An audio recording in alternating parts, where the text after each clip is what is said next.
Okay, welcome back finally to another actual podcast at the bar, powered by Hansen Reynolds. With me, of course, is my partner-in-law, Toby Reynolds. I'm Tim Hansen, and our guest today, Ben Christiansen, bon vivant and proprietor of Waterford Wine Company, multiple locations throughout the southeast Wisconsin area. Welcome, Ben.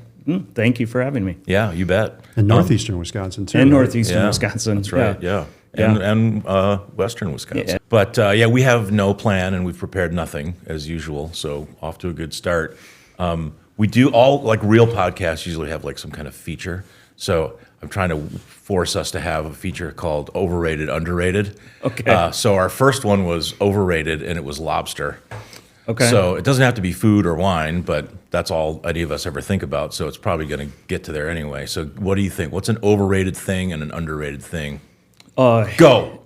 In wine or food, when I was cooking professionally, to be a high-end restaurant, you had to have foie gras and you had to have lobster. And I remember this was 25 years ago, but I remember like following Brent Hammer, a notable chef in Milwaukee at the time, and like he felt like he had to have those on his menu. I think most of those two things are kind of gone. Nowadays. It does seem like a little bit like a Grenadiers type thing, like the old school, mid-century Manhattan style faux French. know. So would you say foie gras is overrated? No, I mean, I like it. I think it's properly rated, neither over nor under? Properly rated. I'm not sure who's rating that, though. Us, anymore. right here. Yeah, right We're here, the right arbiters. Here. We're the sole decision makers.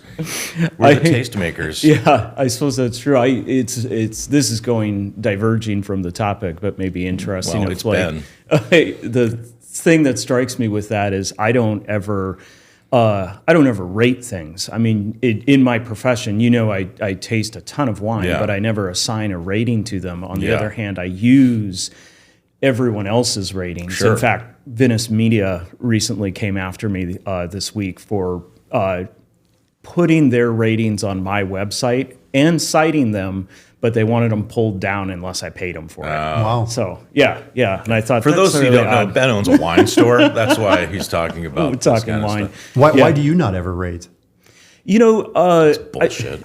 Well, I think for two things, I don't like using points to describe a wine. Mm-hmm. So I suppose I don't use points, whereas pretty much everyone else uses points. And in fact, like the place where I log most of my wine tasting notes, I've received some criticism for not using points, which is funny to me. Well, I think the consumers just got so used to it after Wine Spectator and Parker. Yeah. I mean, I got into wine probably before I met you, but when meeting you in 2006, really turned it into a terrible, terrible vice instead of just a nice, enjoyable hobby. So, but even at the early days, like you do kind of rely on them a little bit, not so much like am I gonna really love this wine because it got 93 points or whatever, but at least I know it's not absolute garbage. Right. If you don't know what you're doing, unless you really immerse yourself, how else do you know? You walk into a wine store and there's 500-600 wines, you're just overwhelmed. And so you find something that's 89 points and under $20, you're like, okay, I'm probably not making a terrible mistake here. Yeah. I mean, unless you're going to start learning more about the wine world, then ratings are a good, very quick, easy guide that jumps you into it.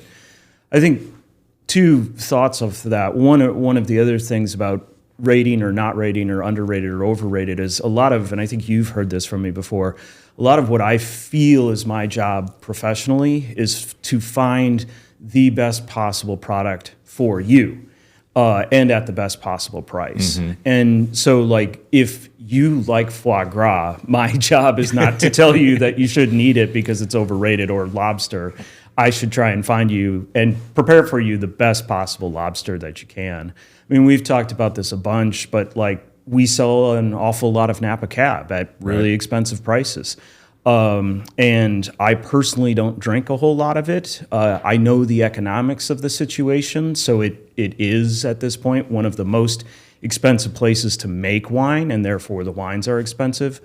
But it's not my job to say they're overrated. It's my job to find you the best that I possibly can. Well, and you certainly, having a wine store, you wouldn't bring anything in if you thought it was flat out bad, right? So I Yeah. assume you would always say every wine you have in the store is good or great. Maybe, but I guess Actually, that's true. Every wine I'm attempting to sell is good or great. So that's exactly. that's Ladies and strikingly gentlemen, true. you can't possibly go wrong. You just throw a dart at my store, and I guess go. my point is, so you wouldn't want to rate with a qualitative number, and say this is a 72 point wine or something Right, like that. yeah.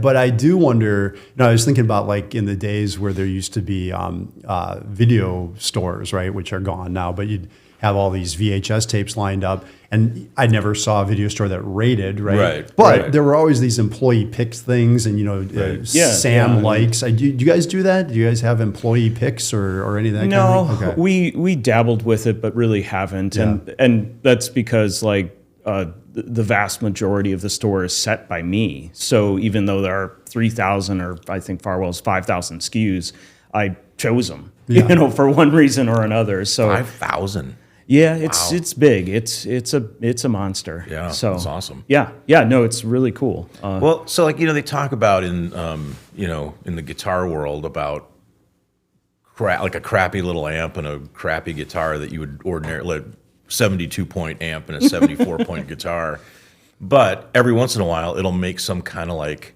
weird farty squeaky noise that might fit one part of one song perfectly. Yeah.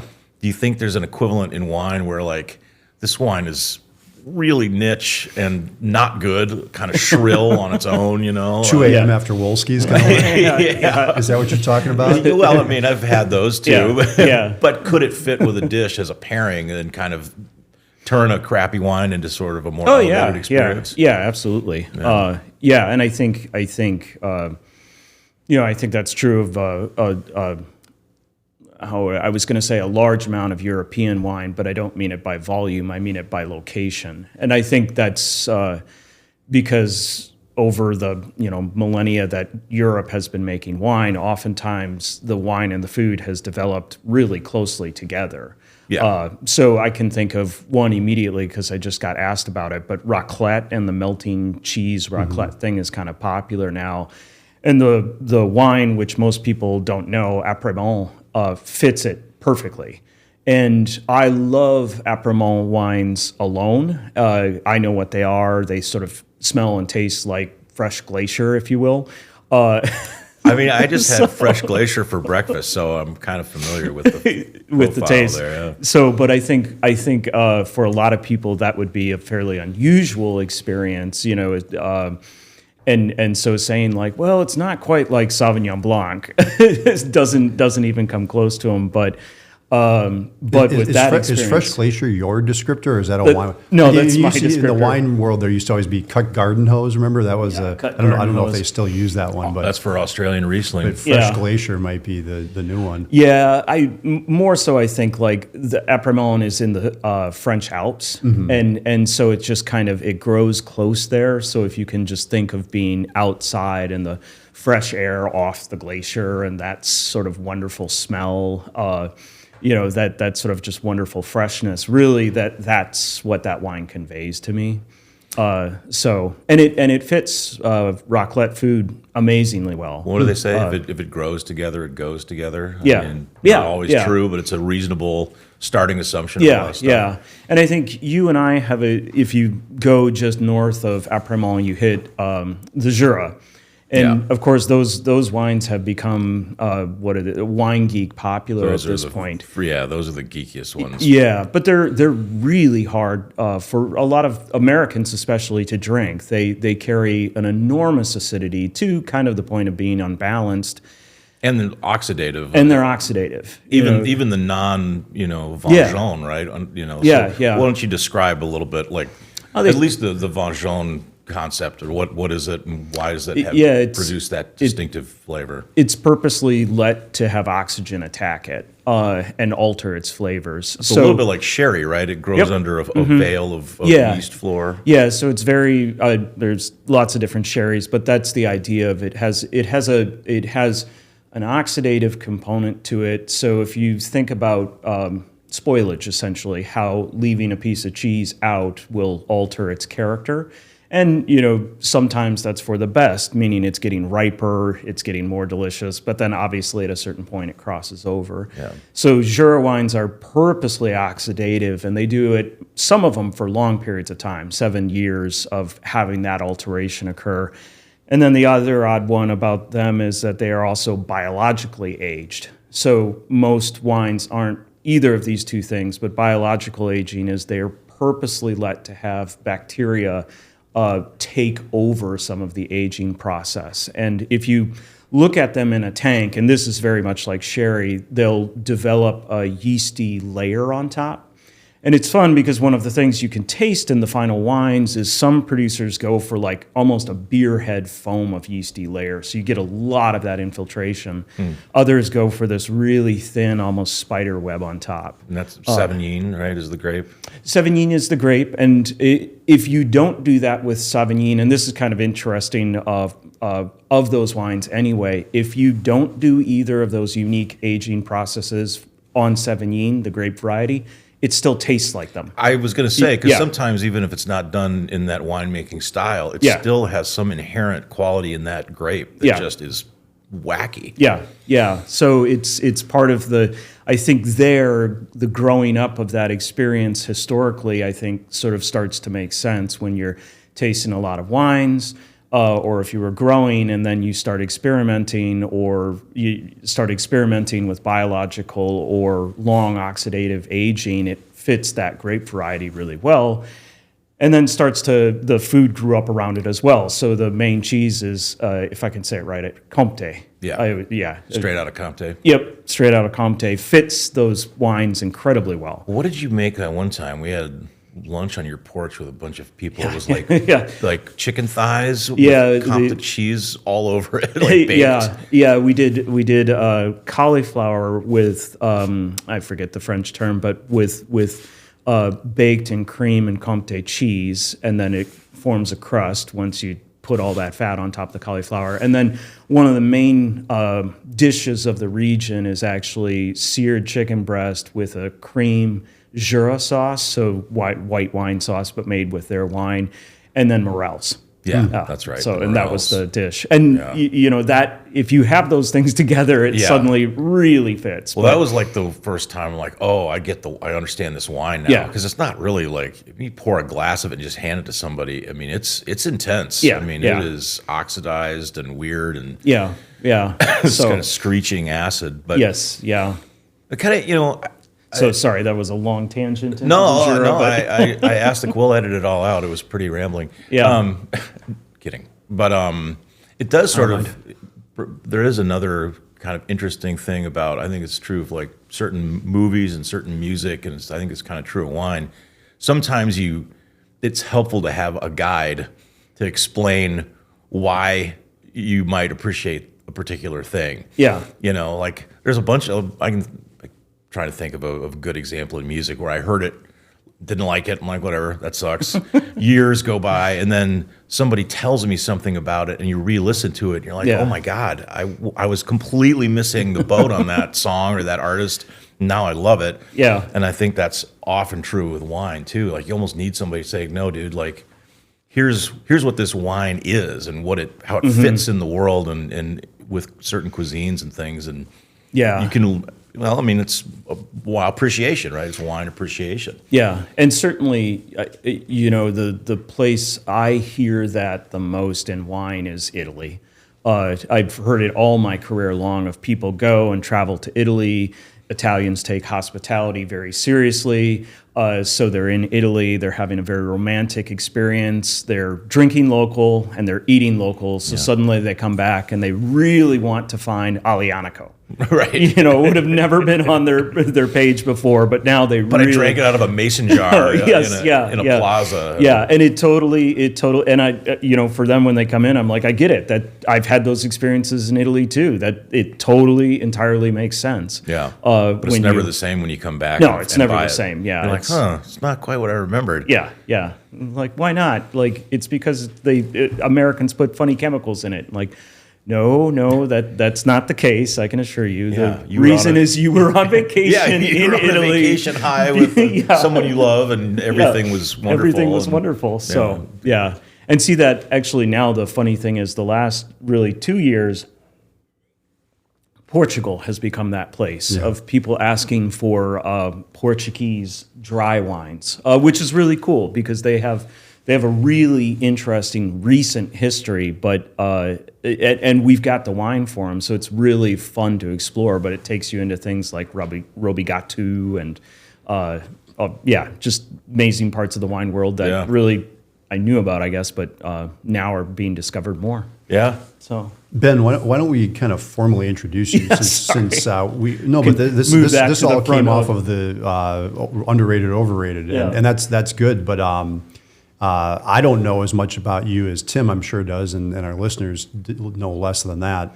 So why don't you give a little bit of your background? Where did you come from? How did you get to Milwaukee? Yeah, I can do that, and it's nice that you guys can edit it down if I stray off course No, here. there will be no editing. It'll just be go nuts. We just release it into the wild. into the wild. I mean, you can skip the part about being shipped over in a wooden crate from Bangladesh. Right, We know that's how it started. But. Yeah, no, well, so like Tim, I'm actually Iowan. Although I think now 25 years in Wisconsin has made me Wisconsinite. Yeah. So Were you born and raised in Iowa? yeah, I was born and raised in Iowa. I went to Washington State for my undergraduate degrees. Met a gal in college. She and I got married. She's from Seattle originally. We came to Madison so she could pursue a degree in mathematics. I actually eventually enrolled in higher education administration. So odd tangential offshoot is that You I would be a have. terrible principal. I would be a terrible principal. I would be terrible. Just sit outside back and smoke away problems with the kids. Let's talk about SART. Yeah. So then sort of a mix-up in my career, I rebooted my professional life and went to cooking school. And then Where'd you go? The Cooking and Hospitality Institute of Chicago, which is interesting because it later got sued and shut down because of overestimating for students the value of the degree. So it's like I recently had to go hunt down my transcript from them to prove that to somebody, and it's interesting to know that they were later shut down and closed. Just going to make a quick side note. Toby and I need to remember to sue a bunch of colleges when we get back to the office. Yeah. Well, that's. I mean, we don't want to get down another tangent too far, but were they putting a number in front of you when you were applying or something? Say this is how much you're going to make when you come out or something. Is it like placement after graduation kind of thing? Like Yeah, this I many think it was jobs? placement, jobs, promises about what the job market could offer, combined with very high admission and very high pressure sales admission. They were a for-profit school. Yeah, sure. They changed into a for-profit school. They were in Cabrini Green, which at the time was Cabrini Green. Right. And so they were kind of Chicago's rough and tumble cooking school. They produced cooks, and then you went out and you cooked. But it was also a trade school, so at trade school prices. They were bought by an international corporation called Le Cordon Bleu, and Le Cordon Bleu made the big changes, but with that came a school for profit, lots of pressure on incoming students in terms of selling them on the opportunity, and I think that's what melted them down. What was the suit against Le Cordon Bleu? I think it was Le Cordon Bleu and that school in particular. That school, So I okay. think most Le Cordon Bleus are closed in the U.S. And I know the Cooking and Hospitality Institute is gone. So, So where did the interest come from, though? Even did you all of a sudden on a whim decide to do it, or had you had a lifelong passion? My mother and grandmother always cooked, and my parents always did big dinner parties, and my grandparents. And so that was kind of my cultural growing up, and I really liked that. I guess that stuck with me. I really enjoyed that. So I got to a place in my fundraising career. So the reason I went to grad school was, I'm going to be a college president, not a high school teacher because I was in higher ed. So I was going to be... You'd have been bad at that, too. Yeah, I would have been. For the record. Well, the thing that I thought would be my savior is there are two routes to college presidency. One, of course is a very long route, which is what most people take. Is they get a PhD, they become a teacher, they produce quite a few books, they get to a certain high level, and then they make the transfer to dean of students or dean of faculty, and then they go to presidency. And that's probably like 15, 20-year process of publishing, et cetera, doing all of that. The short route is to be able to raise a lot of money. So I thought, okay. That you might be good at. Yeah, so I thought, okay, I've done fundraising in the past. So I thought, well, I'll go into fundraising. So I was working on my PhD. I had obtained a fundraising job, and I discovered I absolutely hated fundraising. I got my master's, and I thought, it's 3 more years to the PhD, which is a pretty short PhD.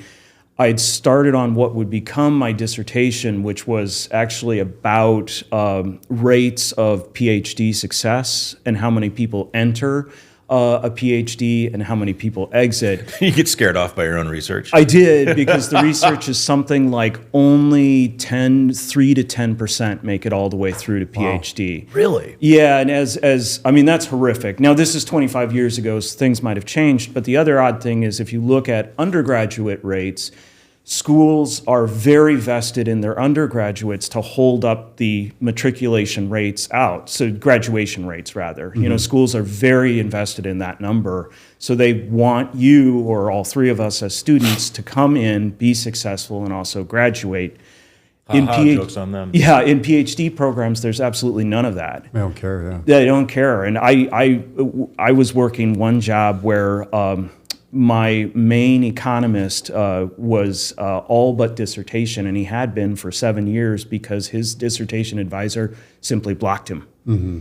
And I was like, wow, that's possible and probable. So the moment came in my life where I was looking at that and being like, the chance of success here is pretty low. I mean, the term is long. I was at Madison, so it wasn't terribly expensive at the time because I was in state. Out of state, it would have been really expensive. And then I was also fundraising, and I decided I didn't enjoy fundraising that much. And so I was like, wow, I'm at this place.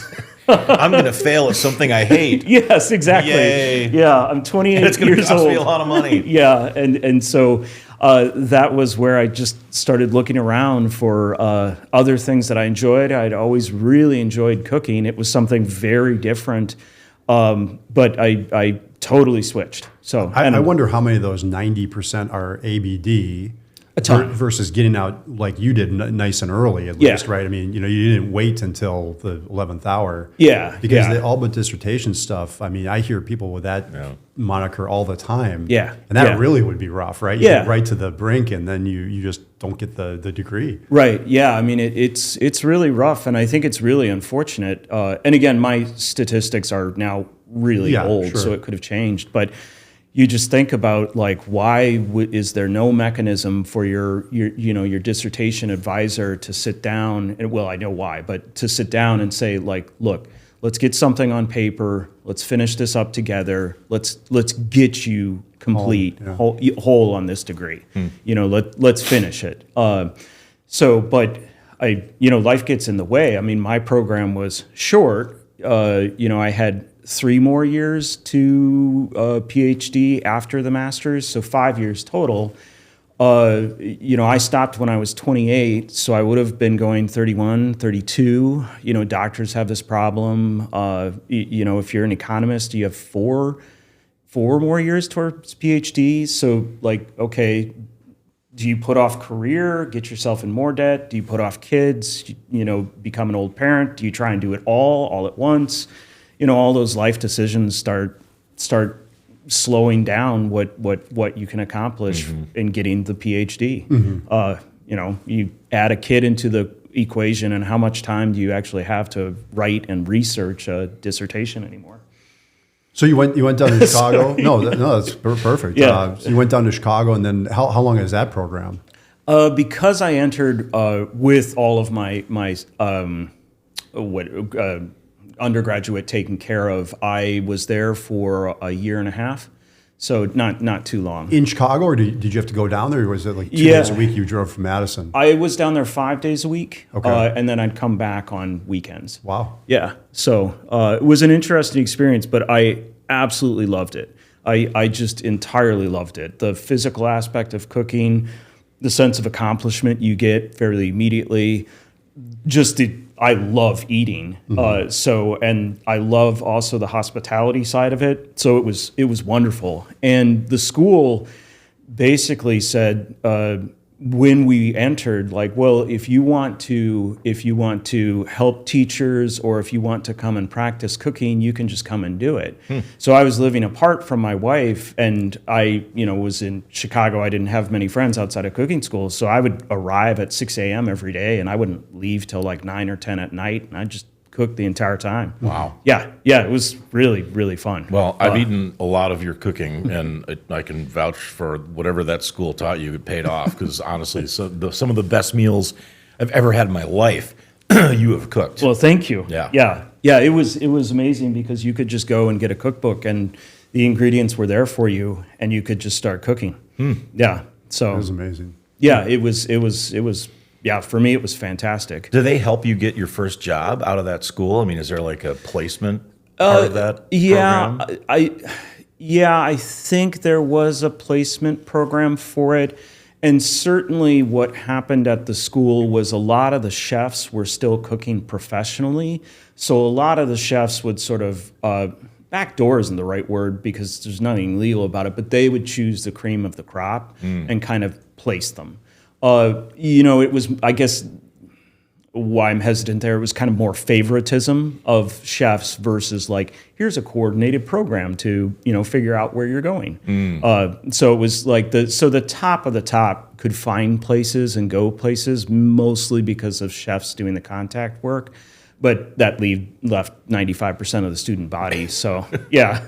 So what'd you do after that? After you got your, what is it, a degree, a certificate? Yeah, so I got my associate's degree last. So I got a BA, and annoyingly to my ex-wife, my master's degree is actually a master's of science, whereas hers is a master of arts. So I got an MS, and then I went back and got an AA. So yeah, so I have an associate's. And now you're in AA. Yeah, and now I'm in AA, so it all circle. works perfectly. So then I graduated. I had... at the time, Charlie Trotter was on the board of directors of the school, and I had answered 2 advertisements saying that they needed student workers for a couple of events. And so I went and worked those events, and I really I did minor things like plate ups and wiping plates and carrying out plates and stuff like that. No serious cooking. But it was enough that I put Charlie Trotters on my cooking resume, and that opened doors for me. You used to be able to dress in your cook's clothes and go knock on the back door of pretty much any restaurant and say, can I stage for the night? I'll wash dishes, I'll mop floors. You want me to cut some onions, I'll cut some onions. Just you get a feel for me, I get a feel for the kitchen. I'll do it. It's for free. Wow. And you may end up washing dishes, but it tells you something about the kitchen. I came up and I knocked on the back door of Celia, which was actually the back door of the Pfister, and it wandered down into Celia, found the chef and asked him if I could stage, and he said yes. And that was Chef Brent Hammer. He was a thing in Milwaukee. He'd opened Celia to great acclaim. It was in the bottom of the Pfister. I was with him for 6 months there, maybe.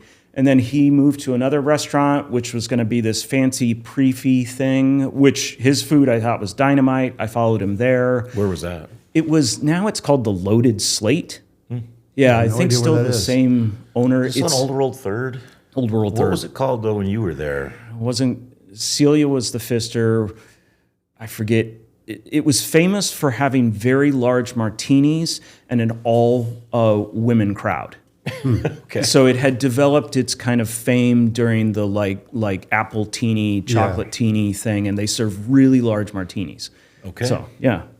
So I it was going to. I can think of the restaurant. It'll come to me. But they were going to transition into. I have no idea what that is. Where that is. It's called the Loaded Slate now. I think it's called the Loaded Slate. And it's a restaurant. It's right by the Modern, right? Yeah, it's over in that area.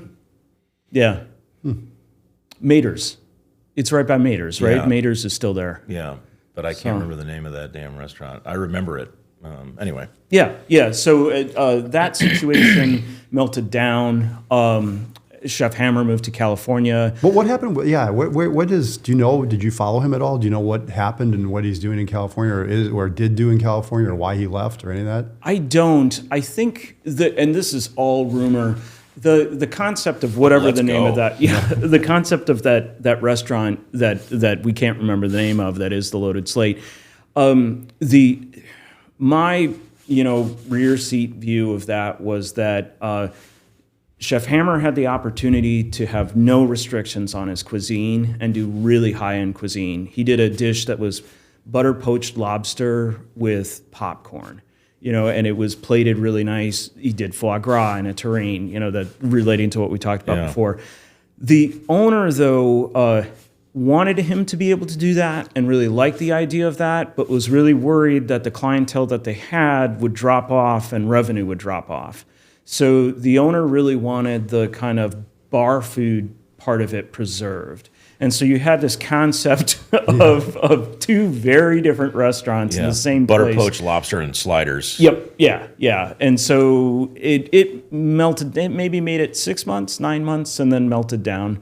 I think in the meantime, Chef Hammer knew it was melting down. He was trying to help the owners, so he went and got another job that was really odd because it was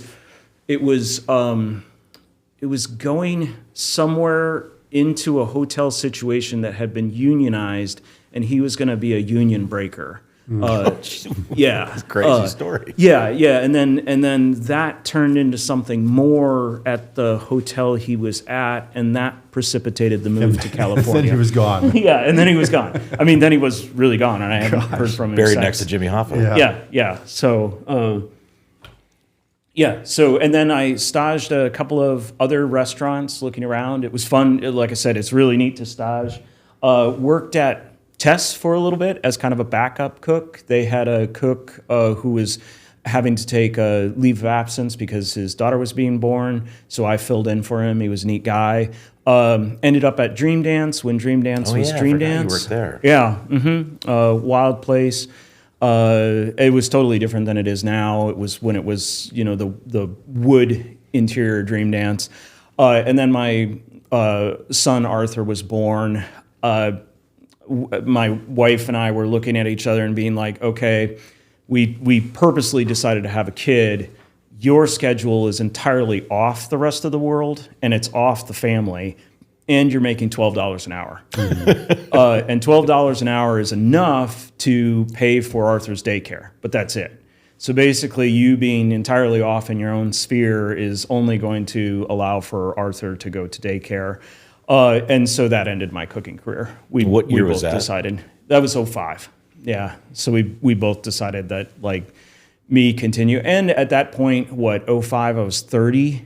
And the feeling I had was if I had started cooking professionally at 14, then the career would have made sense. Mm-hmm. And, by 28, you've done all of the grunt work. You've done all of the, whatever sweat grind you needed to throw into it. And now you're in a position of you're becoming an executive chef. You're looking at ownership opportunities.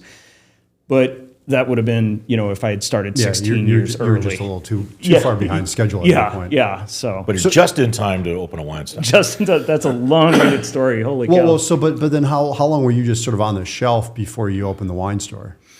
Not that long. I really enjoyed being a stay-at-home dad and being with Arthur. I really enjoyed it, but I had the routine down so well that I could bake 2 loaves of bread, entirely vacuum and mop the place, feed Arthur. I could read every week the New York Times, The Economist, and the New York Review of Books, and the New Yorker. Just because I could do things, take walks with Arthur, etc.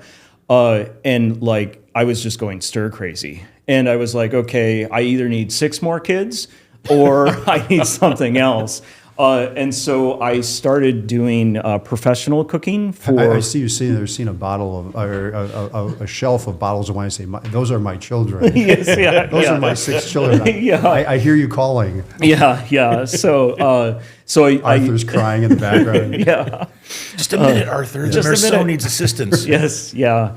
So I actually took on 3 clients as private chef clients at that time. Still didn't think that was enough, and so I said, well, would you mind if I went up to the bookstore, because they still existed at that time, buy a book on how to open your own business?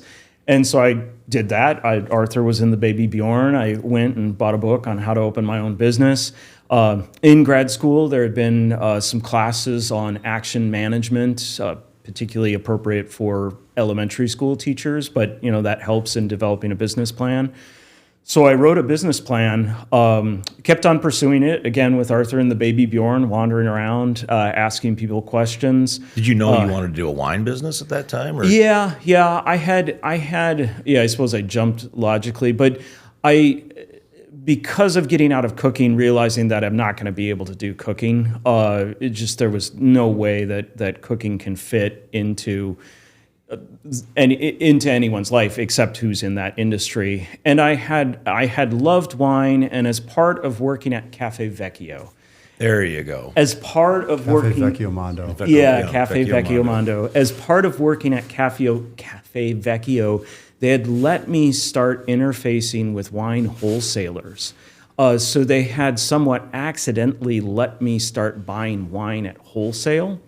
And I was already interested in it. And so I had this idea of, gosh, sorry, this is really going down memory lane and really needs to be edited. Well, we probably just won't release it at all, frankly. Yes.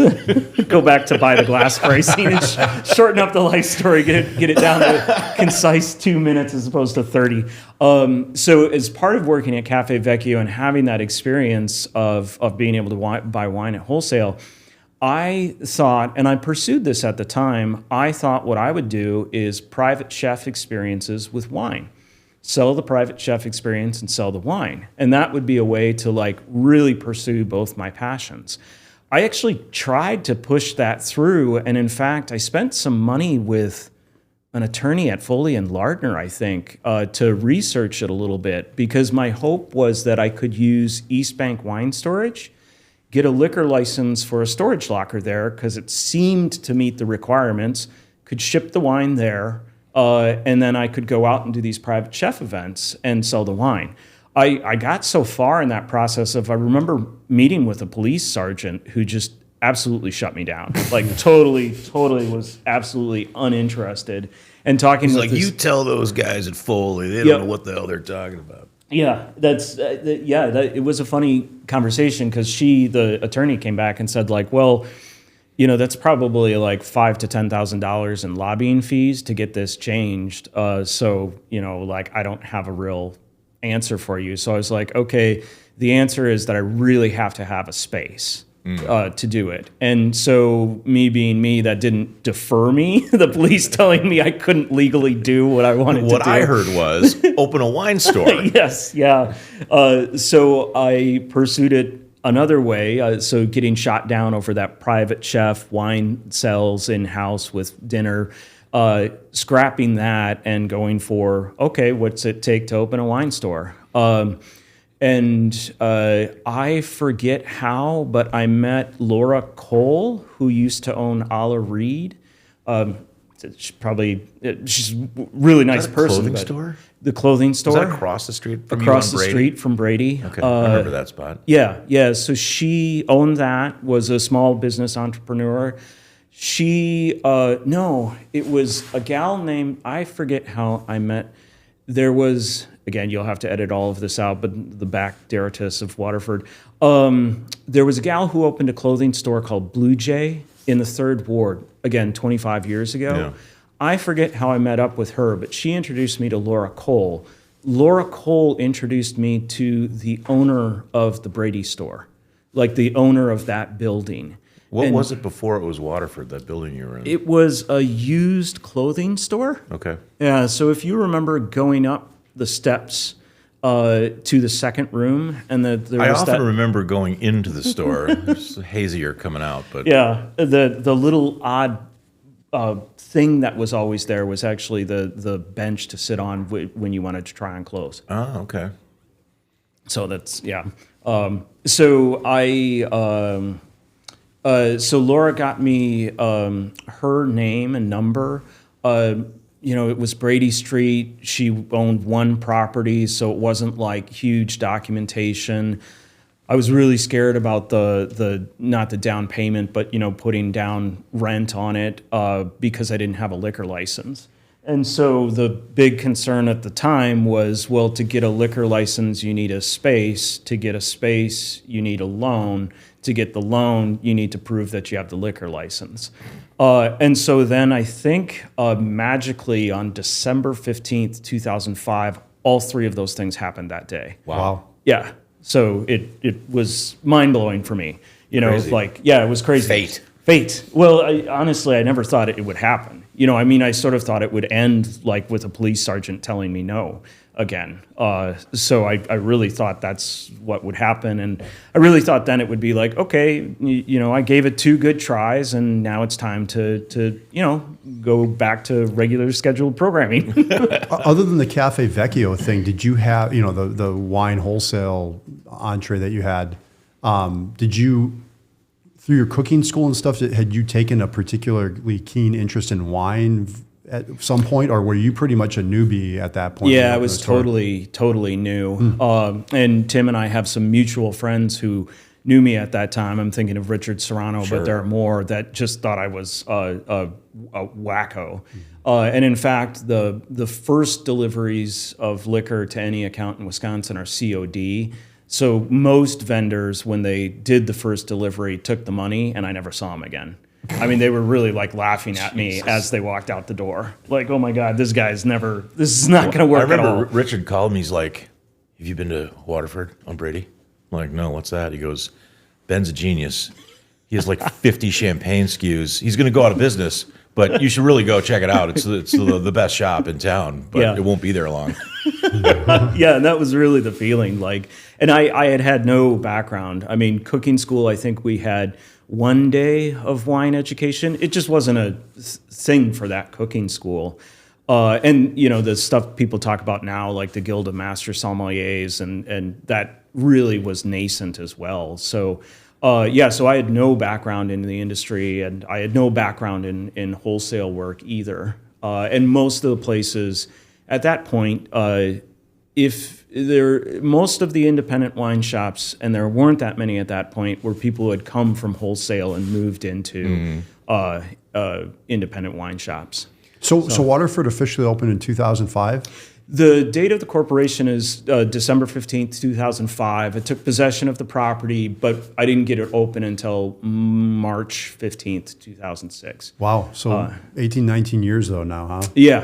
And you were on Brady Street until you moved to Farwell 5 years ago? How long ago was that? Yeah, so Delafield, so Farwell opens 2006, Delafield opens 17, Farwell, excuse me. Brady opens 2006, the Delafield store is 2017, moved to Farwell is 19, Green Bay is 2021, and Madison was 2023. Awesome. Well, and I will say, the Brady Street store was just a magical place, and Farwell is too. Somehow, I think I remember when Brady was closing down, and there were so many people that passed through that store. I mean, I met so many great friends all through. I mean, that was such a nexus of where like-minded people would meet up from all over the city. Yeah. It was just a magical place. I remember when it was closing down, it was like, you created something that, everybody was worried, like, oh, everything's going to change without Brady Street, it's going to be different. But you'd kind of created a culture more so than a store. And I've always said you almost single-handedly created, for sure, the European fine wine market in Milwaukee. I mean, well, thank you. Yeah, I mean, really, I mean that 100%. I mean, there were some good stores, but heavy focus on Napa cabs and cult Pinots and things like that, which have their place. But I mean, who was selling the the breadth of champagne that you were, right? I mean, who was no one getting into Gruner Veltliner? Only New York Soms knew what that stuff was, and you had, piles of the stuff. Yeah. You were a complete madman. Yeah. No, it's been a wonderful ride. Yeah. So, Well, was there any philosophical plan for that from day one, or was it is it your interest? Is it somehow the wholesalers you were connected to? What drove the direction and the launch point for Waterford? there actually was a little bit of a direction, contrary to probably what I normally say or what everyone believes. I think it was actually very good that I wasn't in the industry, because I didn't have any preconceived notions about what the industry was or what sells. One example, I quickly got into an argument with a wholesaler about not stocking cheap Pinot Grigio. He really felt like I needed to have cheap Pinot Grigio, and I really felt like I didn't.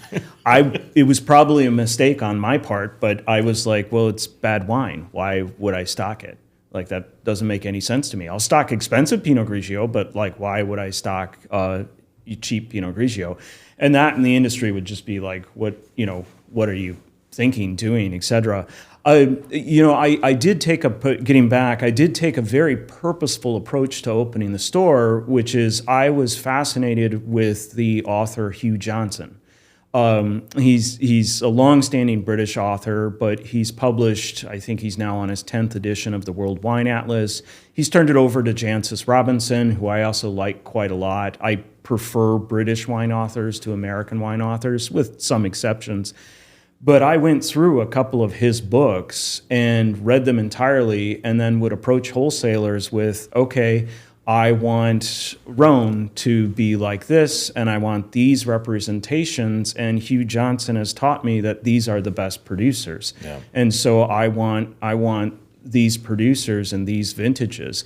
And that's just not how the wine industry works. That's just not, as a wine connoisseur, it works, but that's not how the industry handles. Yeah, they're trying to push certain things to you, right? I mean, did you know that you wanted to be different than other wine stores, or did you not? No, okay. No, that recognition wasn't there at all. It wasn't I want to be different than everyone else. It was really like, well, I want to sell what I like and what's good. I don't want to sell. You almost built like a public cellar of your own, right? You're like, this is what I would put in a cellar. This is what I would, collect and drink. And, hopefully people buy some of it. Right? Were there numbers in your business plan when you put it together? Was it more just words about? No, I had a whole full-fledged, because I actually did get a loan. What idiot gave you money? U.S. Bank. Holy shit! You used Foley and Lardner and U.S. Bank to start Waterford. That's amazing. No, it was crazy. I remember when the banker. Well, the reason was that my ex's income was high enough that They felt pretty secure. You failed, they would just collect when it you from fail, Susan. we're this will just roll over onto your mortgage. We got that actuary money behind this. So that's probably why. But I was amazed. I remember signing the document, and again, Arthur was in the baby Bjorn with me in the bank. Because I was the stay-at-home dad. So it was wild. So and what has your 19 years looked like? I mean, in terms of just talk about. You don't have to talk specific dollar amounts, but just give us your K1s. Was there were there economic, macroeconomic ups and downs in the economy that caused you problems? Was there a low point? Was there a high point? Are you at the high point? What is the prognosis? There's definitely been lows and highs over the years. The constant strain for us is inventory and cash flow. And unfortunately, we're just not that good at it. My degree it's totally true. I find your candor refreshing. Yes, we're just not that good at it. And one of the hardships there that maybe is more interesting is it's been fascinating to me. I wrote a paper I was a co-author on a paper for the Journal of Wine Economics, but then also purchasing the Madison store, which was a functioning liquor store. The difference between a wine store and a liquor store is absolutely fascinating. And part of that is that liquor and beer, by and large, are transactional. You come in, you buy your spotted cow. We have spotted cow in stock. You buy it, and that's it. We don't talk about it. I mean, maybe you ask me, and with spotted cow, you say, yeah, it's the #1 beer in Wisconsin. You know, it's why you're here. And when spotted cow runs out, they just make more, right? And then we just buy more, and then we just sell it. And if you decide to go dry January, well, it doesn't matter because the next person who comes in is going to buy spotted cow. Totally transactional.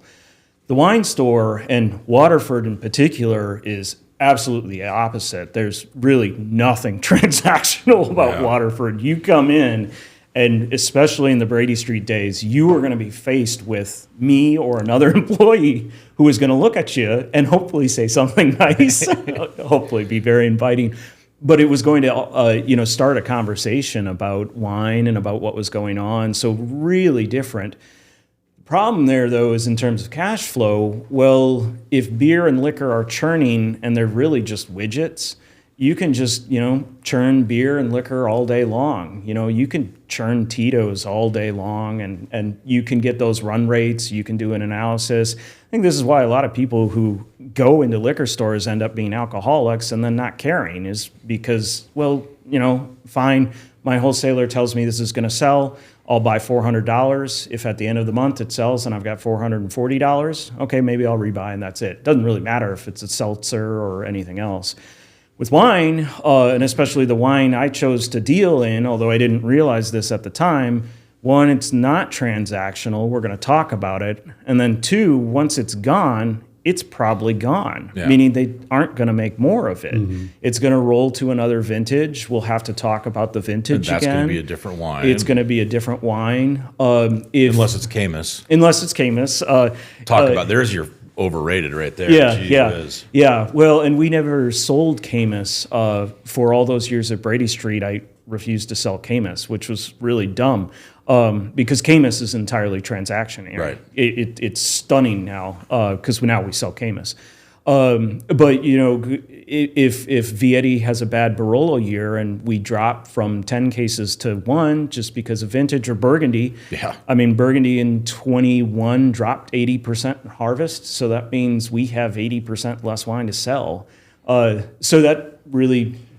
That's fascinating because I'd never really thought about that, but everybody I would think would be hearing the constant siren song of the beer and liquor, right? I mean, even you guys have had to listen to that a little bit, probably, right? Just to smooth out your cash flow. And after purchasing Madison, I said two things. God, I did it all wrong. I should have done that. And the other thing I said is, well, thank God I didn't do that, because if I would have done that, Waterford would never have developed the niche, way that it did. I mean, the pull of easy revenue of branded spirits and beer is really strong. Yeah. I mean, we mentioned Caymus. Waterford didn't sell Caymus until, I think, 2022. And then my business advisor suggested we start selling Caymus. Sell nothing but Caymus. Caymus in 2023 is our top selling SKU by dollars. Wow. And no staff member talks about it. We don't do email specials on it. We don't do programs with it. It's just there if you want it. It's just there if you want it. Transactional. And yeah. But you have to be careful. I mean, you must think to yourself, though, I got to be careful and stick to my knitting, right? Because, I think the thought, though, is if you want Caymus, we've got it at the best price. Yeah. So if you want Caymus, here it is. Why fight you for it? Mm-hmm. Or if you want to, it's. Does it start to make you question whether the things that are not Caymus, the other ends of the spectrum, don't do it for you, and you say, why do I want those I don't know if you ever get anything in small enough batches to be like 3 cases of something. Well, Caymus is odd because now it's positioned at the front desk at our stores, mm-hmm. and it's an add-on sale. Really? It's the weirdest. It's not weird. It's exactly why there's bubble gum and Diet Coke at the front of food store lines, is because you're going to throw on a candy bar, right? And if the candy bar is 200% profit, that helps. That's an apt comparison to Caymus. Yeah, no, I mean, it really is. So it's shocking because we'll have people come in and they'll be like, I need a bottle of bourbon. So they buy a bottle of bourbon. And when Caymus is sitting there for $79.99, they're like, that's a great price. And they'll throw on a Impulse purchase an $80 impulse purchase an $80 bottle of wine. So that's the odd story of Caymus at Waterford. But Yeah, but no, I understand. I mean, like yeah. you said, you got to do it, right? It's sort of almost low hanging fruit for where you are in your business. And right? I think that's a big change that's come on, because I admire some small wine shops that have remained small. Square in Madison. There's Shout 2A out. here. Andrea is amazing. Yeah, Andrea. I got her name right. Yeah. Thank you. Amazing. But I think and I don't mean remain small as critical, because she's grown, but when you're of that footprint and probably you can mostly do it yourself as a sole owner shop, or you have a couple of employees, then you can really, really make it. You can ignore the outside industry entirely, which is sort of like Brady Street. You could ignore the outside industry entirely. Now, though, it's harder. There's what? I think there's 10 full-time employees. There's 4, leases that need to be supported. So ignoring the outside industry entirely is why we're big enough that if you want Caymus, we should try and sell you Caymus. I'm surprised you haven't mentioned that you didn't mention employees as the hardest thing. You said inventory, but I would think, I mean, a lot of industries say, keeping employees and turnover, and certainly in the restaurant world, that's got to be the number one problem that most restaurants have. But that you've not had that issue, have you? No, we never really had that issue. And again, it relates to how Brady developed and the culture that came at Brady. I had this illustrated to me. I went on an industry trip to Spain, and I met a retailer who owned 2 very large liquor stores in Denver. And at that time, it was 2021. So he was saying he had just a tremendously hard time getting people to work, worker shortage in the industry, shortage. And I was like, I don't have a problem at all. I've got too many people.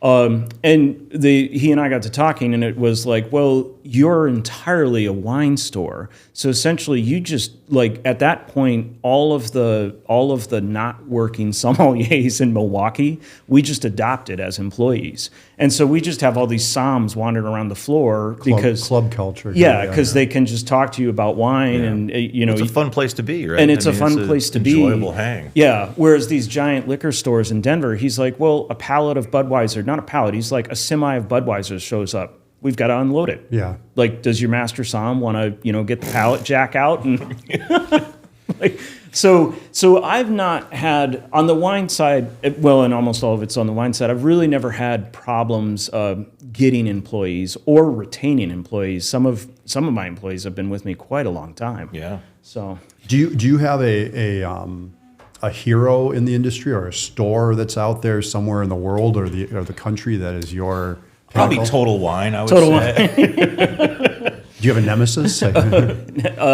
They actually once turned me in, which was really disruptive factor in business. So, Total Wine did? Total Wine did, yeah. So we do tastings that are seminar tastings that are 9 wines, 3 flights, and I think that's a real robust way to approach a area of the world. We're doing Paso Robles tonight. We're doing White Burgundy next week. And I think for you, tasting back and forth, it gives you a real good idea of what's going on, why the winemakers are doing what they're doing, thinking about the differences of wine, rather than just a little sip and getting no information. And then I lecture you for an hour and a half while you're tasting. So I can't imagine you speaking for an hour and a half straight. yeah, I can't either. But that in a Class A liquor license in Wisconsin is illegal. I think the Class A. We're definitely editing this part out. Yeah. So just use the word. Yeah. The Class A allows you to only do 2 pours of up to 3 ounces each pour. Doesn't allow you to split them down. Doesn't allow you to do anything else. So I, at that point in time, which was 2017, 2 of my stores had Class A's, and Total just arrived, and they turned me in. So I had a state investigator in my life, and that was really an exciting time. Now all stores are rolled to Class B's. So even though they don't look like it, they're technically taverns. because Wisconsin hasn't straightened that out, so we can pour whatever we want. Interesting, yeah. Yeah, just one. All right, so what about the other end of the spectrum, the heroes as opposed to the nemesis? I think what kind of guided me is when my parents, who are still in Iowa, were having dinner parties, and they still do, and cooking more. There was this store that came about called the Wine Experience. It opened up in Des Moines. Yep, it opened up, and it was really the first boutique wine store. No liquor, no beer, wine. And probably, I mean, this was now 35 years ago, maybe 40 years ago, 35. But probably at that point, the next closest wine store would have been Chicago. It would have been not Benny's, but Sam's in Chicago at that point. And so, but this store, it started out being very small, one owner running it, but you would go in and you would just talk to him. I mean, it was like going into his private wine cellar. And it was awesome. He'd taste you on wines, he'd describe wines, he'd help you mix and match. And that, I think, really was kind of the business model for the Brady Street store. So there was a seed in there in your head from a long, long time ago. Yeah. So of the 11 people that listen to this podcast, I would guess most of them have at least a passing knowledge or interest in wine. But if you were just starting out, I know what my answer would be. But like if you wanted to learn about wine, other than just going into Waterford, of course, and talking to your knowledgeable sales staff, what would you recommend for somebody to like get their arms at a high level to start? Like, what's the entry point for like getting into fine wine? Getting into European or any fine wine? Well, I would say any fine wine. It's kind of you can go into Total Wine, right, and then see their glass case and buy Caymus, but. If you don't want to spend $200 on a bottle of overpriced garbage, where would you start? Like, okay, I want to really get a little geeky and understand what connoisseurs are drinking. This is a funny question because for me now, this will be a tangent, but one of the things that the industry is experiencing now, and I want to get back to your question about other things besides cash flow that have affected me. But one of the things that is happening now in the wine industry that's a trend is natural wine. Yeah. And I hate it. I absolutely hate it. And I think it's terrible for the industry and terrible for wine. But what I think it is a shortcut for people who don't want to do what you just described. You can feel empowered and you can know so much about what you want to choose by walking in and saying, I want natural wine. Right. Give me something that smells like poop and tastes like a dead exactly. mouse. And that's why I hate it, is because it tells you nothing about the larger part of the wine world and why wine is great. It just teaches you that you're drinking vinegar and you think that's good. So true. It's so true. I absolutely hate it. My staff asked me to do a staff training on natural wine, and I was like, here it is. The bottles that have the funky labels that smell like urine, you're trained. Point them there. You're end of the lesson. End of the lesson. I think this is now so dated. The books I used were Kevin Zraly's Windows on the World. That was going to be mine. I give that as a gift to people, and I write, this is the most expensive book I've ever bought. Yeah. Because it really does give you a nice overview, at a 30,000-foot view of, what wine is, how to think about it, But it's easy to digest. It's a pretty accessible book. Yeah, he's kept it pretty small, so it's not tome. Certainly, Karen McNeil's The Wine Bible. Yeah. People love that book. That's a tomb. The one that I think is still amazing is the one that I mentioned, the Hugh Jancis Robinson Wine Atlas. Yeah, it's amazing. The little essays about the regions are short stunningly and incredible. Yeah, and you don't. I have read that thing cover to cover, but if you're going to Italy and you want to know what's going on in Barolo, the one pager they've got there is the best that I've ever seen published. Totally agree. And the maps are incredible. Yeah, and the maps are great, and that to me gives you, unlike natural wine, that gives you a real grounding in the wine world and starts you on the thought process that I think vintners and cultures and traditions of wine think about. It starts you thinking about well, where is Savoie or where is Jura, and why are they making those wines that way? And and that's real learning about wine. Yeah. Otherwise, and this, of course, is giving me props, but otherwise, I think the wonderful thing and the culture that existed at Brady, but continues to exist, and is the reason we can sell what we can sell, is because of the tastings. Yeah. I mean, people ask me all the time about why do you have this amazing collection of Gruner Veltliners? Like, no one else in the town has them. Wholesalers can't understand, just logically cannot wrap their head around our Burgundy sales. And most wholesalers can't compete in that section because they just don't see it happening anywhere else. And the reason we can do it is because of the tastings. Yeah. You gestured toward Tim, and I thought it was because of you, Tim. It's the only reason. Actually, one man has supported the entire. No, it's pretty amazing because those tastings. What is the answer to the question? It's No, Tim Hansen. It's Tim Hansen. Yeah, it's not Irresponsible 42. buying decisions. It's Tim Hansen. Yeah. No, I mean, it's been amazing because those tastings really created that culture, and it was mutually reinforcing of me learning from clients learning from me, and really exploring the wine world together. And it's been amazing. And what I've seen, going back to your question, is generally if someone has kind of the wine bug turned on, you taste something and you're like, wow, that's not just alcohol. Like, I'm not just having a beer to relax. This is an amazing beverage. When that light gets turned on, we typically start to see people pretty regularly, week after week, for a year at our tastings. And I went to a ton of them. You went to a ton of them. An incredible amount. And we see that all the time. And then after a year, they generally have a really good understanding of the wine world and what's going on in it. And they kind of dial in what they really like, and then the exploration, you're kind of on your own. Yeah. And then they come to more specialized events as opposed to the regular seminars. So. Yeah. Well, I know this is going on really long, but so another funny thing or fun thing for me to think about that might be of interest to viewers, relating what our challenges or what's been going on. The cash flow one is totally interesting to me, and it's really interesting about the difference between liquor and wine stores, small wine shops and liquor stores. The other one that's been fascinating to me over the years is in the ebb and flow of the industry, you have mandated 3 tiers: retail, wholesaler, and importer. And I've seen over my 18, 19 years the power shifts there.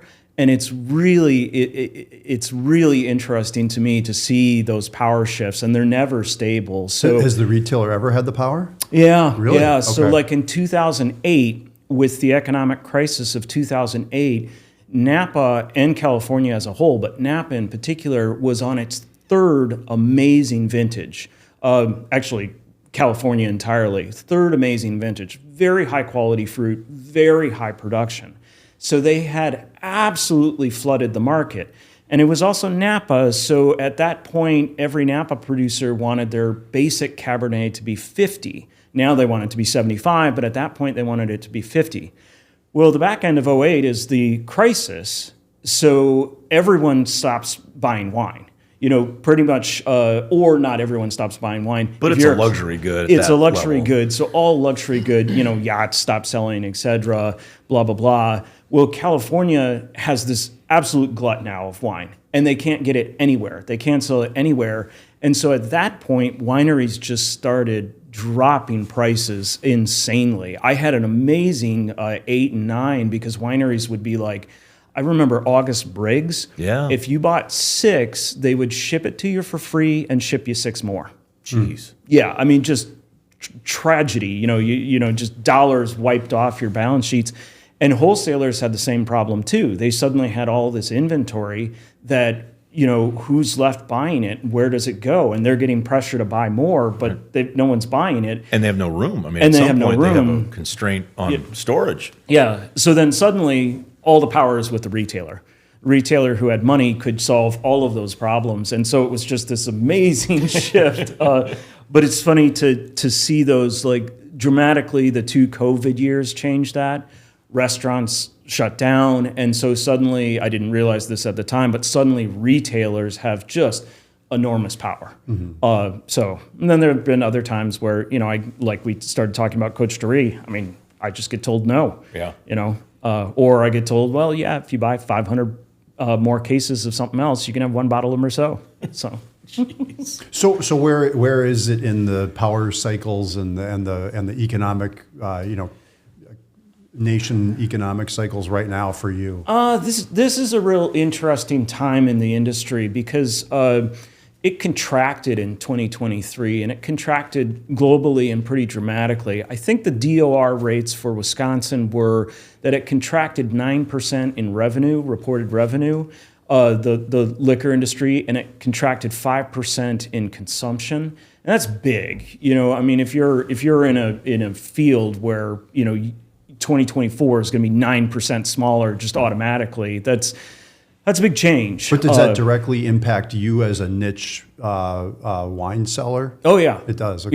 Yeah. I mean, it really. When we sat down to do business planning, the thought was, okay, if we want to grow, which we do, we need to do more activities to make that growth. And in fact, if we don't do anything new, we'll shrink by 10%. Like we will shrink and have less revenue, 10%. Just that's so we've got to do things. We've got to do new programs. We've got to do new activities to either get more people involved with us or figure out ways to build it. So what bad ideas are currently on the table for you to accomplish that? We've got a couple of festivals coming up. So we do large scale festivals. And if people haven't been, if anyone is listening to this, go to the fest, the Saturday kind of midday, themed festivals are unbelievable. I mean, so many wines that you can taste and explore. It's a super fun scene. Yeah. So if you're lucky, I'll tailgate and cook you a hot dog. Many hot dogs. Only one other. So Farwell has been the champion of the festivals. Only one other store has ever done another festival, and just once. So all three of the other stores besides Farwell are doing festivals. One is this Saturday in Delafield, and then Green Bay and Madison are next month. And then Farwell does the Champagne Festival on the 20th of April. Which should be gotta go to Champagne Fest. Yeah, it should be a really nice one for us. There's an underrated champagne for sure. I mean, you probably sell 90% of your champagne in December. No, maybe not. No, you, we're the flip. Yeah, but I mean, that's what everybody thinks of it as, like a celebratory thing or whatever. But my God, it pairs with every food in the world. It's available, high quality champagne at a lot of price points. I mean, niche grower champagnes, they're so extraordinary. They're just, I mean, go buy more champagne, people. It's an unbelievable. That was a really revelatory thing for me to go to Champagne Fest. I don't know how many years ago now it was, but I was just tasting through all those, and mind-blowing, the diversity of styles and flavor profiles. It's just crazy good. Yeah, crazy good. It's amazing. So if somebody walked into Farwell today and they said, just show me something cool. What's a wine that Ben is like, dude, you want something cool? I got something for you in the back room. Try this. What would you give them? Don came in yesterday, and Don from Chicago, and he opened 2 bottles of Gigal Lalas. So we're sitting there drinking the Don drinking Gigal Lalas. So there you go. That's easy. That's what's top of mind for me. $600 bottle of Côte Rôtie, no problem. Easy. We just did a staff training on Portugal. So it's a super fun. I always get excited about seeing new things, but I think the quality that's coming there is really amazing. And that I love stories and history about it. And the Portuguese wine industry that is coming now is really nascent. I mean, this is the moment for it. I think the producers that we're seeing, the oldest one of them is 7 years old. Wow. Because of the Salamanzar region and government and the change to the EU and all of that. Like, Portuguese small producers weren't allowed to export. So most of them didn't start until like 2013 to 15. And so it's just kind of this revolution that's happening now that's really cool to explore. And they're connected to the EU, so they get to go to places like Burgundy and think about how Burgundians are making wine, get to come to the US, think about how we're making wine. So really fun. And then like Italy, they use mostly indigenous varietals. Yeah. So it's a total exploration of new stuff. So Sweet. yeah. Yeah. What is your favorite bottle of wine you've ever opened? Is that something you can identify? Well, I like the Leo and Art series, which is an Australian Chardonnay.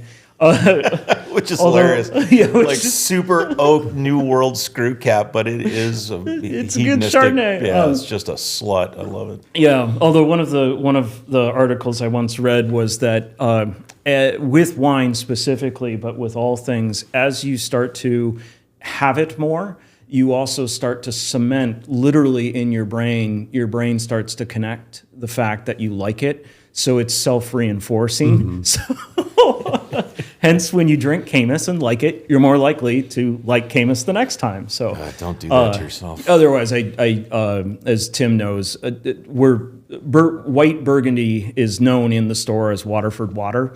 So we drink white Burgundy like it's white light beer. So Last night I had a 2014 Kenny LeCupercon Potter Valley Pinot Noir. Oh my gosh. And it was on fire. I was drinking unbelievable. Ghost Rider last night. Oh no kidding. Yeah, he's a genius. Yeah. Is there a place? I know you've traveled to a lot of the places where the wines that you sell in Waterford are produced. Is there a place that you have never been that is top of your list for the next place to go, or a dream to go to see the wines there? I've actually never made it to New Zealand or Australia, so that would be interesting. I once got invited sort of haphazardly on a trip to South Africa.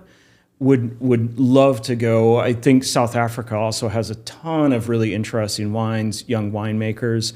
For a random reason, I've been told that the part of Uruguay that's right across from Buenos Aires is amazing.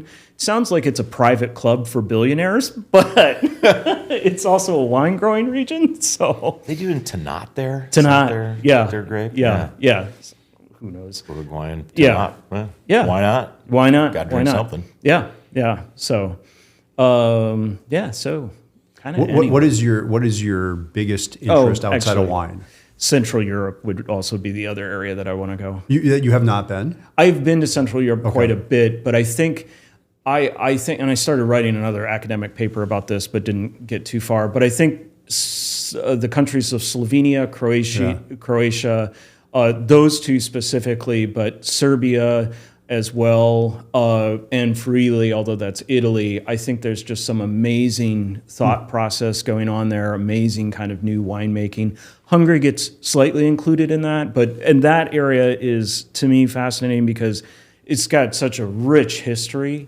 And then all of the countries and all of the cultures are different than one another. So crossing the border really changes, for me, most interesting, it really changes the wine styles, but the cuisine and everything else, language changes too. So Outside of wine, what is your biggest interest, and what food, family. I love computer gaming. I should probably do it less. Like working out. So Yeah, you got into powerlifting for a while. Yeah, burn the wine calories somehow. So awesome. Music. So tell everybody where your stores are, and then we'll wrap it up so Sure. they can find it easily. Yeah, for Milwaukee, it's 2120 North Farwell.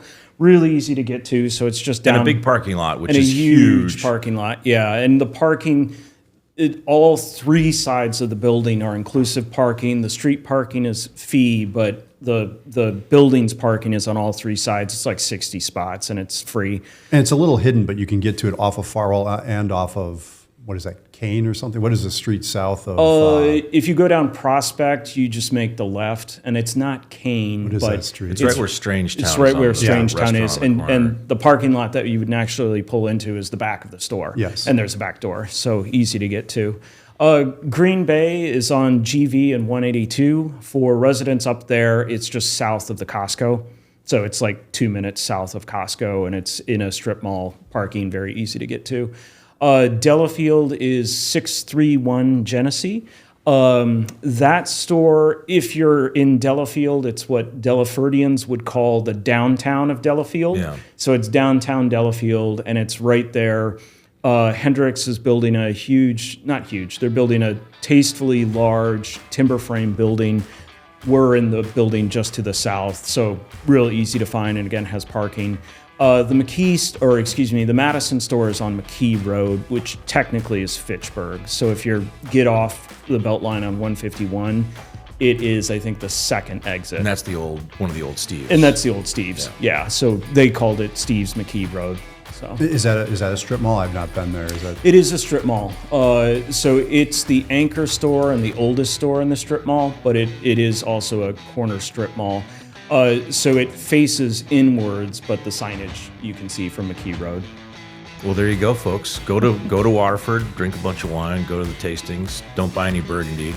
Don't drive those prices up anymore. I want. Ben, thanks, man. Yeah, This was great. thank you for having me. Yeah. Thank you. Thanks a lot.